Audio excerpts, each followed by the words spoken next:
What if I told you some of the most hyped cars in history turned out to be massive letdowns? Imagine buying into the promise of raw power, only to end up with an underwhelming engine, a pile of recalls, or a car that just couldn't keep up. From muscle cars that lost their muscle to sports cars that never really sported, these machines were supposed to be legends, but instead, they became cautionary tales. So what went wrong? Buckle up, because we're about to uncover the story of cars that had everything going for them until they didn't. The Plymouth Roadrunner Superbird was a beast on the track, thanks to its high-powered dual-quad 426 Hemi engine. But later versions like the 1976 to 1980 Plymouth Volare Roadrunner didn't live up to that legacy. The base model had a 318 cubic inch V8 that pushed out 160 horsepower with a 2-barrel carburetor. But there was also a 360 cubic inch V8 which delivered between 175 and 196 horsepower for buyers who wanted more power. And even with this upgrade, the car never reached the performance heights of the early models. Apart from the huge downgrade in power, the car also faced some durability issues, and in 1977, a major recall was issued due to rust problems in the underbody, further damaging its reputation. Although this model came with some distinctive styling cues, slatted accents, a rear spoiler, sporty stripes, and bucket seats, it ultimately failed to live up to the Roadrunner name. The AMC Gremlin GT had a design that was far from conventional. Although some people found the car unattractive, others found its unusual shape, a sloped hatchback paired with an elongated hood, somewhat appealing. After nearly 10 years on the market, AMC decided to give the Gremlin a proper farewell with a GT version, adding a few sporty touches to make it stand out. The 1978 Gremlin GT came equipped with flared fenders, a rear spoiler, wider 14-inch wheels, and an upgraded interior. Under the hood, the model packed a 304 cubic inch V8, but with only 120 horsepower, it fell quite short of expectations. Later on, AMC swapped out this for a 4.2-liter inline-six, an engine similar to the one found in the Jeep CJ7s. But this was not enough to make the GT a true performance car. Only about 3,000 GT models were produced, but one thing the Gremlin did have going for it was an impressive range of engine options, from 2 liters to 5 liters. And even with this variety, the model had run its course. By the end of 1978 season, AMC phased it out in favor of the Spirit, officially bringing the Gremlin run to an end. In 1980, General Motors introduced the first generation of downsized front-wheel drive vehicles, and among them was the Chevrolet Citation X11. Unlike a simple appearance package with decals and a rear spoiler, this model aimed to deliver a sportier driving experience. Under its hood, it housed a high-output 2.8-liter V6, producing 135 horsepower, respectable for its time. By 1982, General Motors made further improvements, reinforcing the chassis with stabilizer bars and upgrading the steering rack for better control. Buyers had a choice between a 4-speed manual transmission with overdrive or a 3-speed automatic.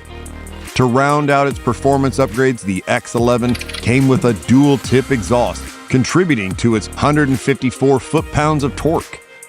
While the car had a decent agility, it wasn't without flaws.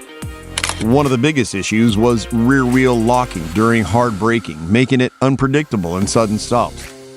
Over time, factory recalls plagued the Citation, ultimately overshadowing its attempt to bring performance to the General Motors compact lineup.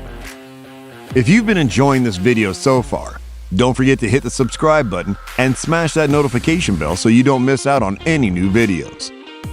The DeLorean DMC-12 became a pop culture icon thanks to Back to the Future, but in reality, its performance never lived up to its futuristic looks.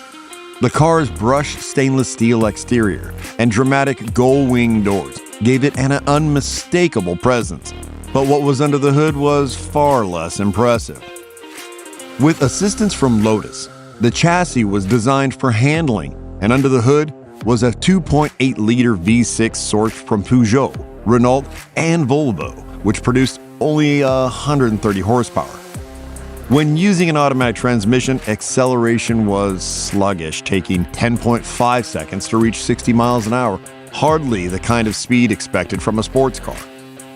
DeLorean had plans to improve performance by adding a turbocharger, but the company's financial troubles prevented those upgrades from becoming a reality.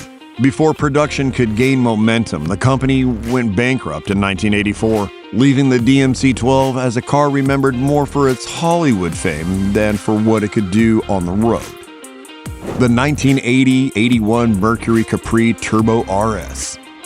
Originally a Ford Europe creation and often regarded as a more compact alternative to the Ford Mustang, the Capri had a distinctive look, featuring a short trunk, hatchback styling, and a long hood. The performance-oriented Turbo RS model was constructed to deliver power but struggled with reliability. It came equipped with a naturally aspirated 2.3-liter four-cylinder engine, boosted by a Garrett 60 trim turbocharger to produce 132 horsepower. While this setup added some excitement, mechanical issues often plagued the engine, making it less dependable than expected. The Turbo RS stood out visually thanks to its front air dam and sporty hatchback design. One of its most recognizable features was a unique bubble-back rear window, which enhanced aerodynamics.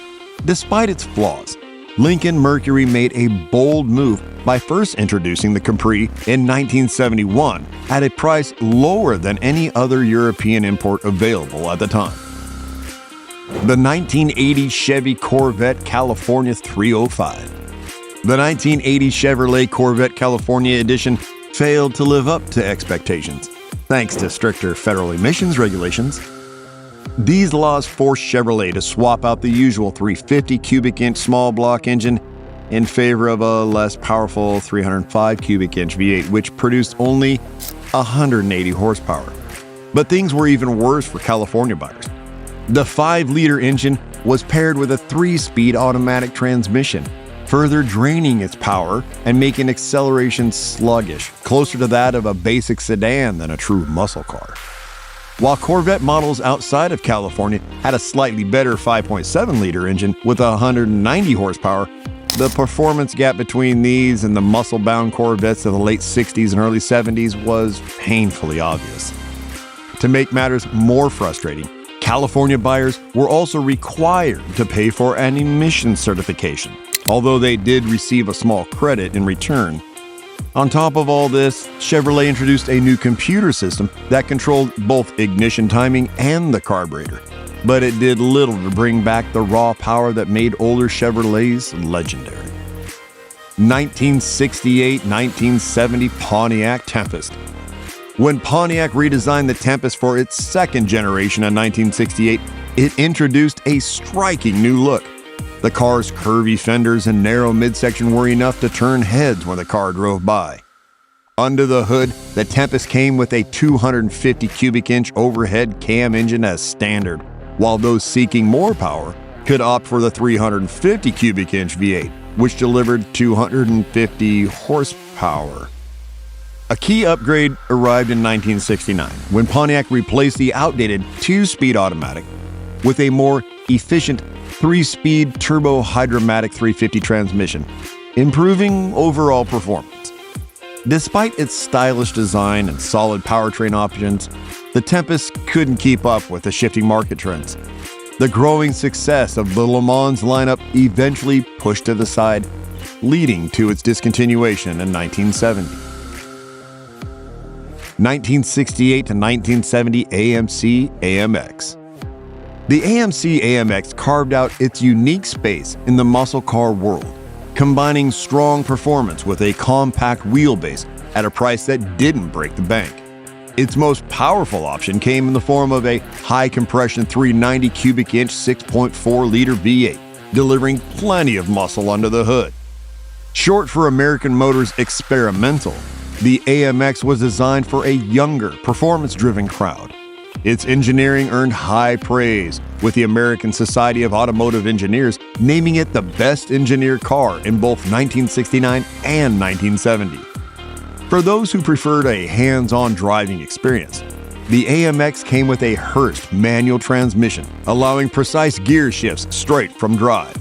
With a 0 to 60 mile an hour time of just 6.6 seconds, it proved to be a serious competitor on the streets, holding its own against some of the bigger names in the muscle car era. But AMC just didn't have the same muscle car clout as Ford, Chevy, or Dodge. While AMX was a well-built machine with plenty of performance, it lacked the brand loyalty that helped its competitors dominate the market. Buyers drawn to muscle cars often stuck with names they trusted, and AMC didn't have the same reputation for high-performance street machines. Price-wise, the AMC seemed like a solid deal. It was competitively priced, but that didn't always work in its favor. For just a bit more money, buyers could get a larger, more powerful muscle car, one with rear seats, better practicality, and stronger resale value. In the end, it was tough for AMX to justify itself over its more established rivals. Another major factor in its downfall was its short production run.